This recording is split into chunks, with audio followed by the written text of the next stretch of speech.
Hello, I'm back streaming in English.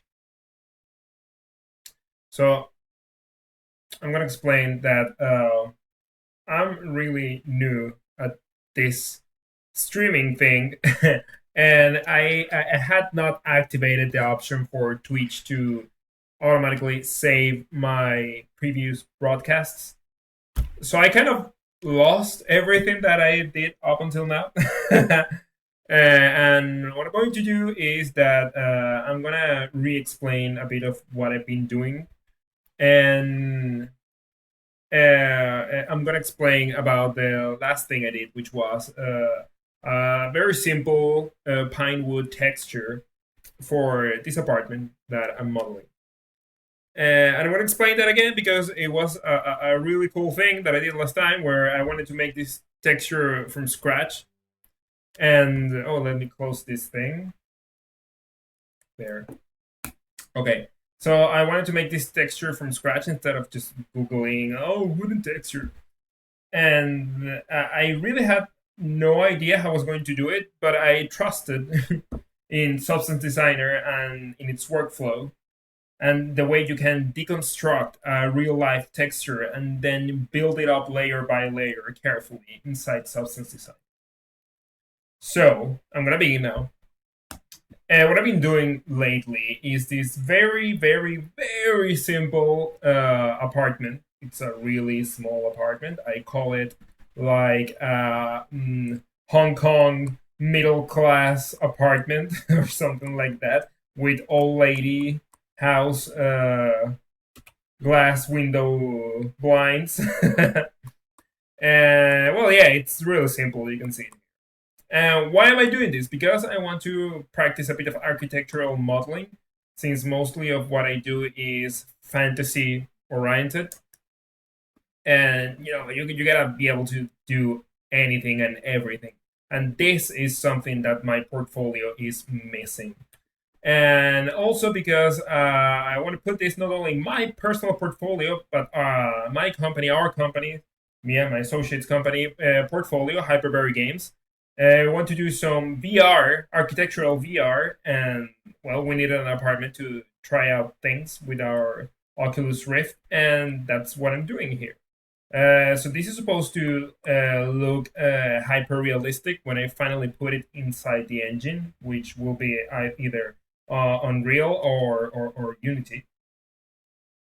And well, yeah, but now this is just the modeling phase, then the texturing, and then all the lighting and shaders and hyper realistic magic will happen later inside the engine.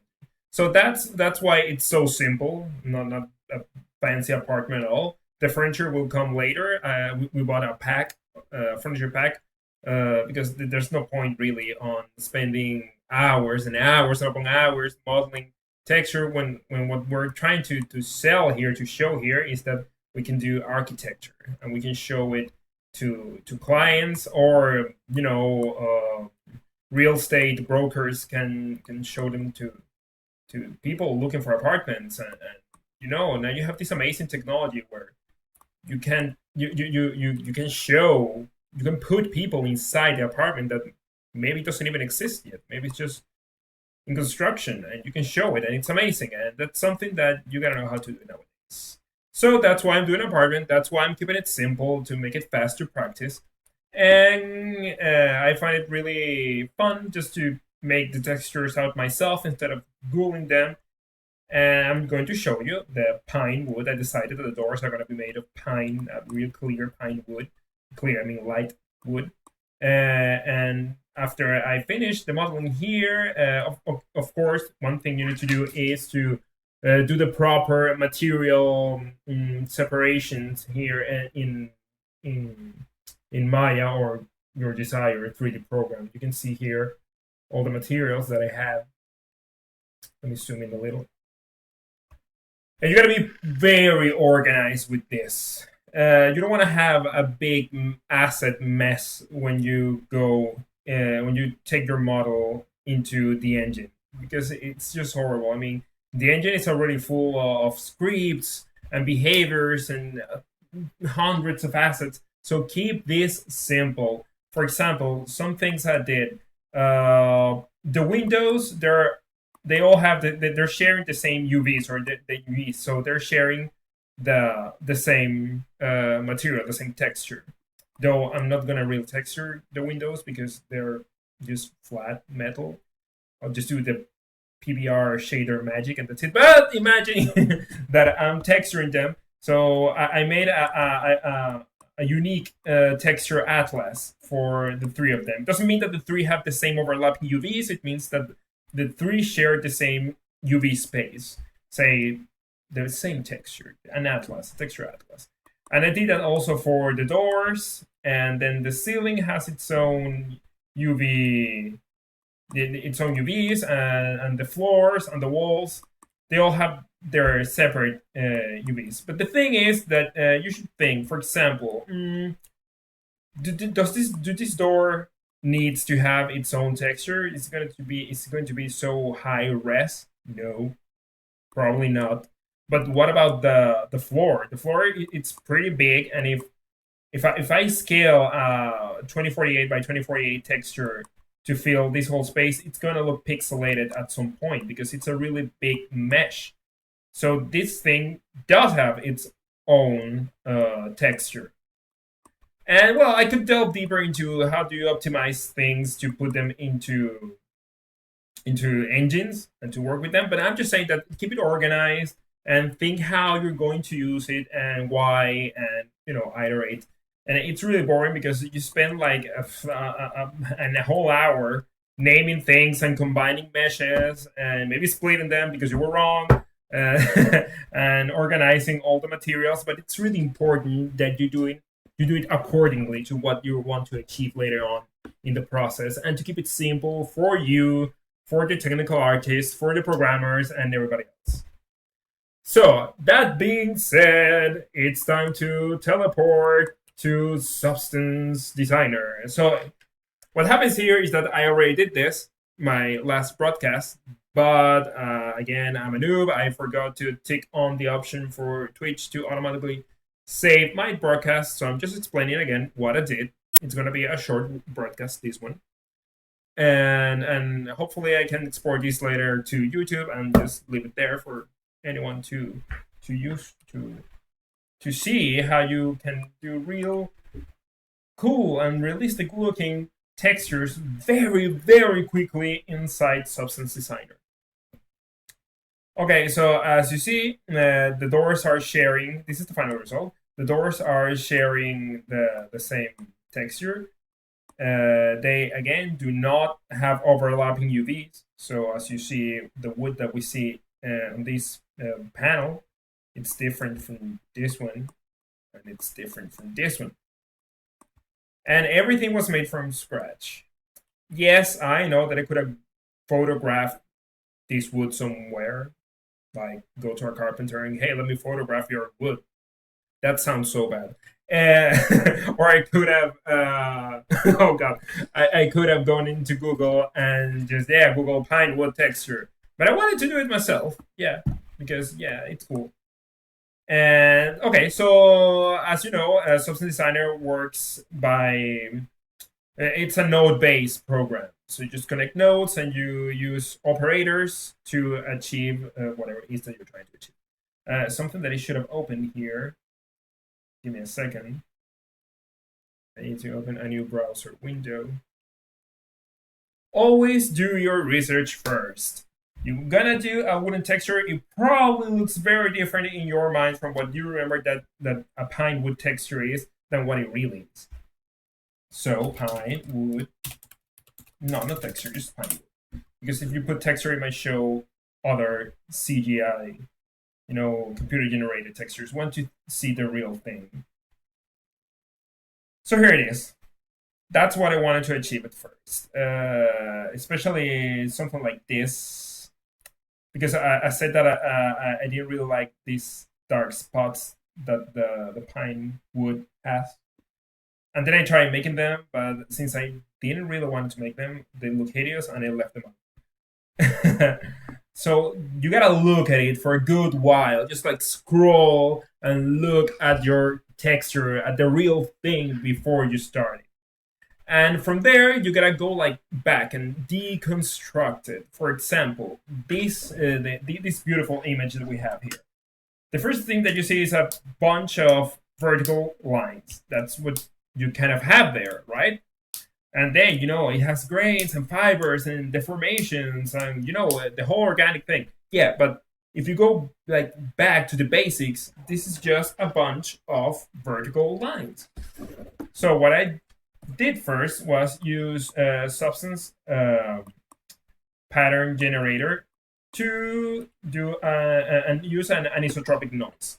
This is quite nice, except for the fact that if you zoom in, let me change it. If you zoom in, the stripes are they are sharp.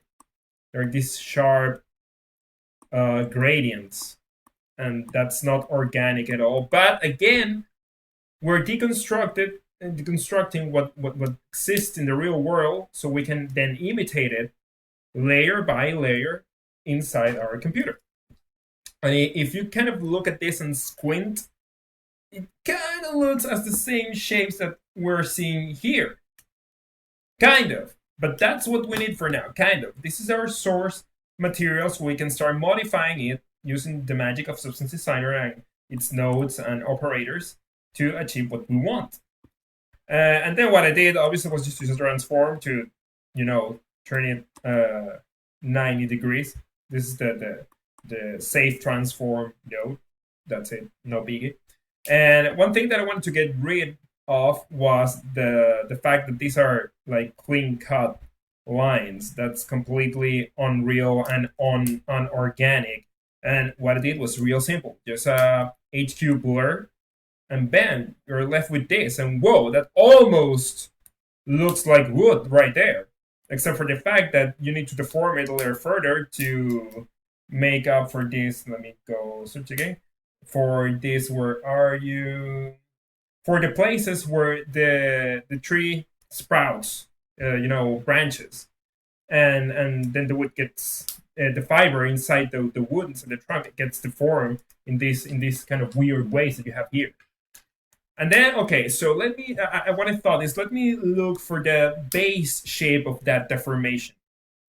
And what I thought about was that, imagine that your texture is some sort of river. These lines are flowing. And these deformations look like a stone in that flowing river. So it's just like splitting them like this, and they go around the point where the branches sprout. And that deformation shape is just exactly like this, what I'm doing with my hands. It just splits and the fibers keep going. It splits and the fibers keeps going. And what I used inside Substance was the waveform generator. And I generated this shape, just playing around with the bars here. And I was happy with this. But of course, you need to make a pattern out of it, and to create different deformations along these textures. This is just one that would have looked like nothing at all. And I use the splatter operator, as you know, or may not know, but I explain it anyway. The splatter, what does is you grab an image, it grabs an image, and it creates a pattern. Let me do it again, just for you to look at it. Splatter. Here you are. What it does is that it grabs an image, a source image. Let me connect this. And it creates a pattern out of it, but then you can modify how that pattern is generated. So what we have here is just simple. It repeats the image, but you can do all sorts of things. For example, simplest one, you can rotate it. Look, it rotates. Sorry, that was the variation. It rotates, or maybe you want it to rotate differently. So you begin making more organic things. You can change the width or the height of it. You can, this is my favorite one, you can put some disorder in it. And it looks completely random, something more natural, right? And you can change the grid and the disorder angle, and by tweaking this, you can achieve pretty cool stuff. For example, let me show you my desktop. Show the desktop. Here it is. This is a sort of cartoony wood floor texture that I did, and it was done really quickly in substance, and it's real simple. It's not meant to be hyper realistic at all, and it needs lots of improvements. Like, why are all the leaves like the same pattern, for example?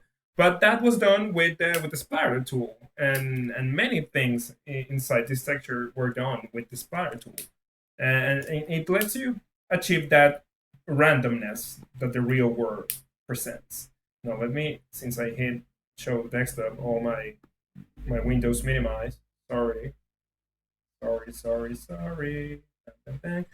here we are again. So from this, I generated this thing that doesn't seem to make any sense here, but it's just the right amount of deformation forms. That sounds weird, but yeah, it's the right amount of deformation forms, a deformation pattern that I was going to use later to kind of cut this flow of wood fibers that I have here. And again, this is obviously too sharp. And what I wanted to do was to blur it. But before that, I wanted to deform the deformation because, yeah, they're too perfect. They're too symmetrical. And wood's not like that. Nothing organic is perfectly symmetrical, or there's maybe a part of flies' wings are perfectly symmetrical, but things in the organic world are seldom symmetrical. And what I did is apply another deformer. I used this crystal pattern from the noise generator inside Substance. I blurred it to get rid of these really sharp lines, and I ended up with this. And from here, I used the RAWRT operator. What it does is it deforms an image based on the values of another image. So say black, say the darker the color, the source image gets like pulled down, and the lighter color gets pulled up. So what was this then ends up looking like it was like this, like curved.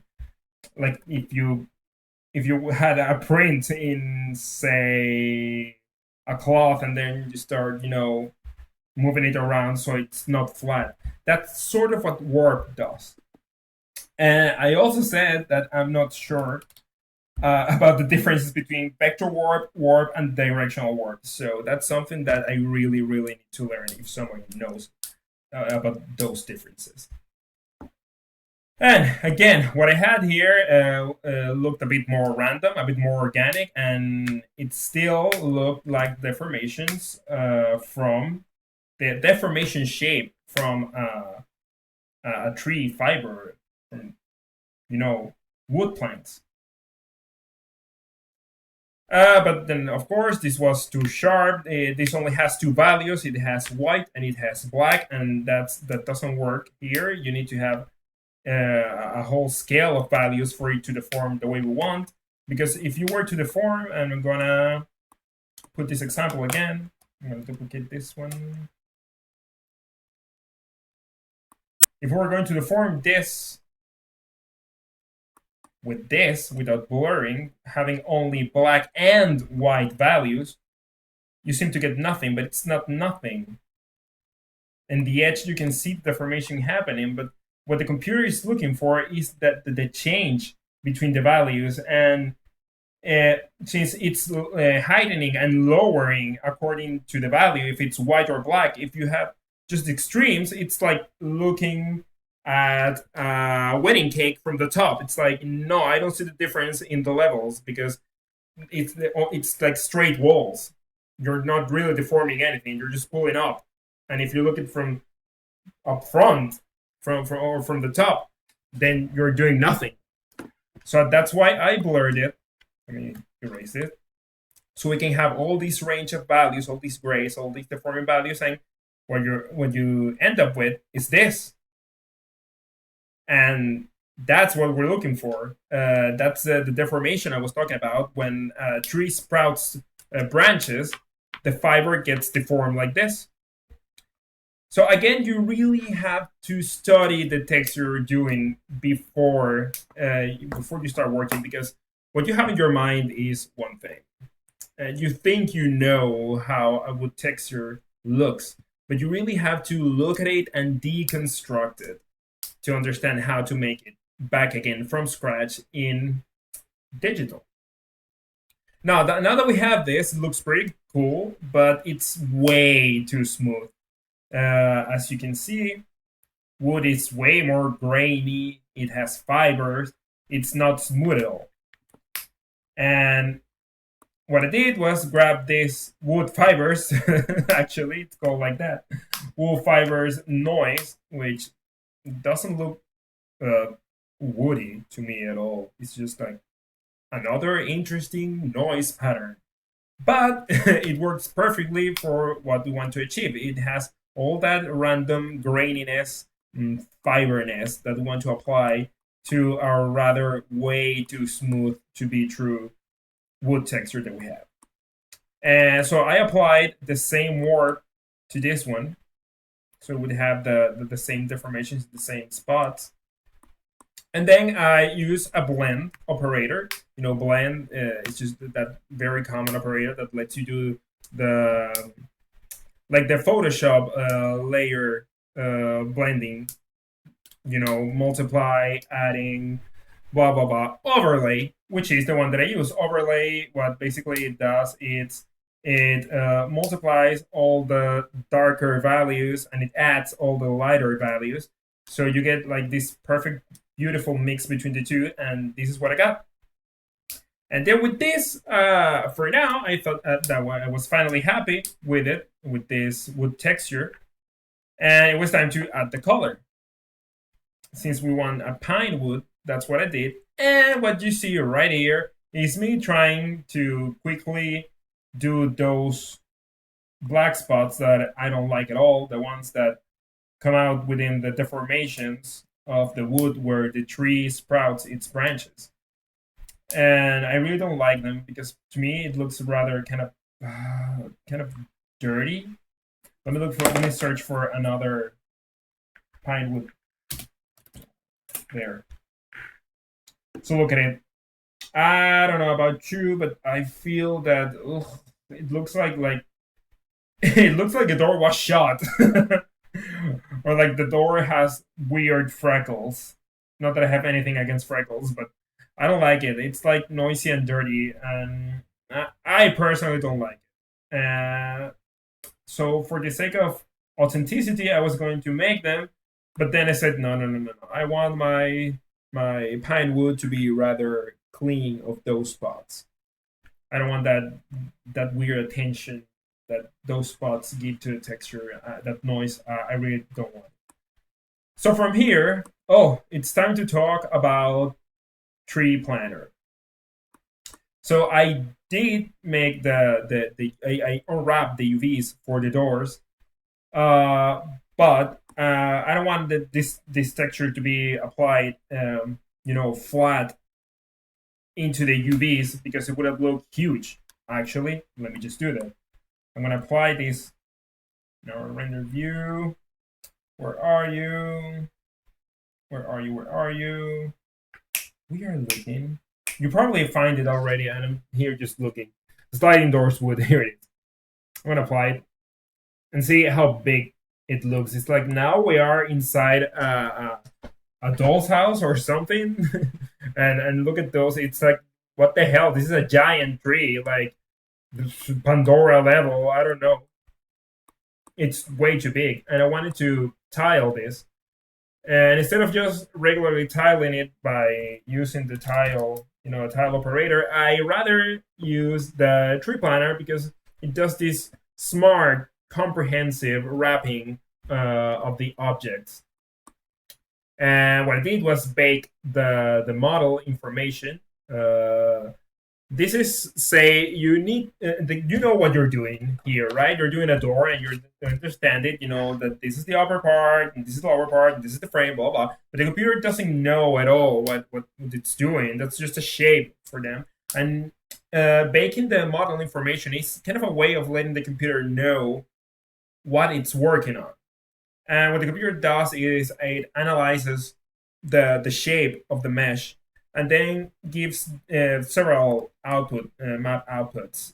What I wanted to have here was the position which just tells the computer the position of the object relative to the world and between them, and the world space normal, which kind of tells the computer the angles on where the polygons are looking at in 3D. And with this information, now the computer program has what it needs to wrap this texture. Sorry, to wrap this texture around the object. And also you have these beautiful perks like texture tiling, if you want to rotate it, blah blah blah. And the tiling is what I want, really. And with it, I achieved this. Let's apply it again. There. Now it looks like a regular size tree was used to make these doors. And you also make sure that it's applying consistently, same size, and in the same direction everywhere. Actually, I don't know if I wanted it to be the same direction because the wood veins like go on one direction. So if you cut a plank, but anyway, it looks pretty decent, pretty good. I could obviously work more with this texture and achieve, rotation. Like the frame should have the wood veins perpendicular to this one, not because it has to be like that in real life, but it's aesthetically pleasing. And yeah, you can work more. But the deal here is how simple and fun is to actually deconstruct a real life texture and then building it again from scratch using Substance Designer operators. Then what I did, I used this same wood texture and I applied another gradient to it because I wanted to make a dark wood for other parts of the apartment, but mainly the main door and this thick slab of wood that we have here. This is the entrance, and this is the kitchen. This is the rest of the apartment, and this is the typical place where you have a bowl of fruits that maybe no one's eating, and it's attracting some flies. And this is where you drop your keys when you get in. You put them there, and you have some spare change lying around. That is that sacred spot inside this house. This thick, expensive, pure slab of wood. And I applied it to this as well. But then what I also did was that I generated a normal map from this same texture after going tree planner with this shape. I generated a normal map. So you can see here that slight bump in the wood. So it looks a little bit more rough and realistic because we're not trying to make that pretend wood. How do you call that in English? In Spanish, it's called formica. I don't know its name in English, but you know that thing that the office desks are made of? Well, we're not trying to imitate that here. We're actually doing real wood. And I thought it would look cool for people to be standing here in VR and look around and, whoa, look at this wood. It really looks real. So yeah, that's what I wanted to achieve here. And of course, I use a Sobel operator here to get the normals from the wood texture. But you should actually do it with the grayscale because you have more control on how much you want that normal height to be. But it works anyway because I'm trying to do something really slight, and the values here are they don't have much contrast, and that was perfectly okay for what I wanted. You can see here the grayscale. It doesn't have many differences in the values, But that's exactly what I wanted here. Just a slight texture, so when people walk around, they look at it and they get that pleasing impression that this is actually wood. So that's it. That's what I wanted to retell here in my stream. How I made this really real simple, real quick pine wood texture inside Substance Designer, and about a little bit about the process that I follow, both when I have to prepare a mesh for texturing. Not every mesh is the same. You gotta think, what are you going to use it for? Who's gonna grab hold of this later? A programmer, an art direct, a technical artist, or I don't know. You gotta think about it. You just gotta think about what you're doing, why you're doing it, how it's gonna be more useful, and UV unwrap and combine and organize your materials and your meshes accordingly. That's so important. And then I brought it to Substance, and you got to see my process of deconstructing textures to its very basics, and then adding up from there with the operators and the other generators inside Substance until you get to what you want. Of course, this here looks pretty CGI-ish. It's not hyper realistic at all, but that's not the point here, because we're just creating the textures. The hyper-realism part, it comes later on inside the engine when we put the lighting effects, the rendering effects, and everything else. And this is basically the most complex texture that I have to do inside this apartment, because the rest is just plain white walls, and plain white ceiling, and the floor I haven't decided yet. I'm debating if I will do some tiles, some ceramic tiles, or if it's gonna be wooden. I really don't know. But when I decide it, I will begin a different stream where I explain what I'm doing there. I think I'm doing this as a mix of different apartments I've seen I like from around the world. I think that the doors are a little bit Asian, and then the kind of ugly Venezuelan glass blinds. This is a very Barcelonian terrace balcony. It's really small because there's almost no space here. And I think I've actually seen these how do you call these benches around here in the city.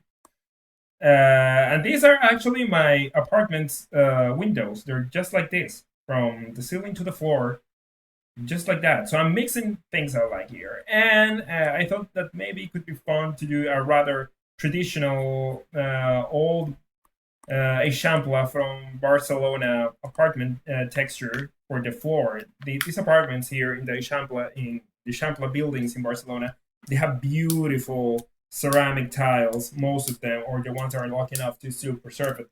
I want to make them. Why? Because it's fun and because it looks beautiful and it's entertaining, and we want to show people who are going to walk this in virtual reality something pleasing.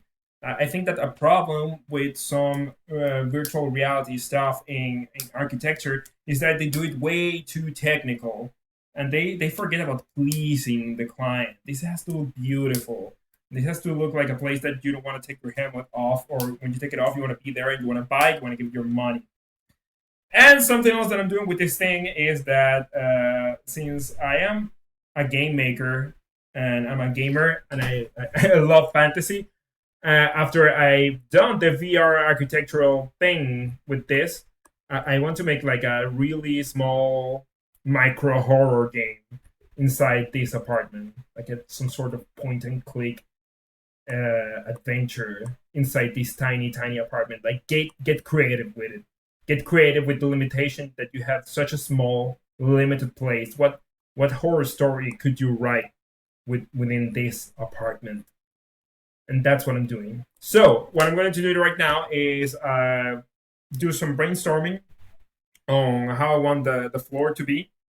And after that, I'll try to stream about basically putting this baby inside the engine already, because there's not much more texturing need to be done here. I wanted the ugly Venezuelan old lady glass blinds to be stained, so I'm probably making a normal map to use as deformation for the glass shader inside Unity or Unreal. But that's pretty much it. So I just wanted to re-explain all this because I lost the last streaming. I didn't save it. And thank you a lot for watching. I will upload this to YouTube and it's gonna be there forever in my channel. And tell me about other textures that you wanna see me do here, so we can experiment live here on how to achieve them, how to make them here in Substance Designer. And the same goes as for modeling and later on special effects and light effects. I'm a 3D artist, I'm a graphic designer, I'm a game designer, game maker in general. I love doing everything. So tell me what you want to see me do, and we can learn together. And that's pretty much it. Thanks for watching, and go on do amazing textures and create amazing things. Bye.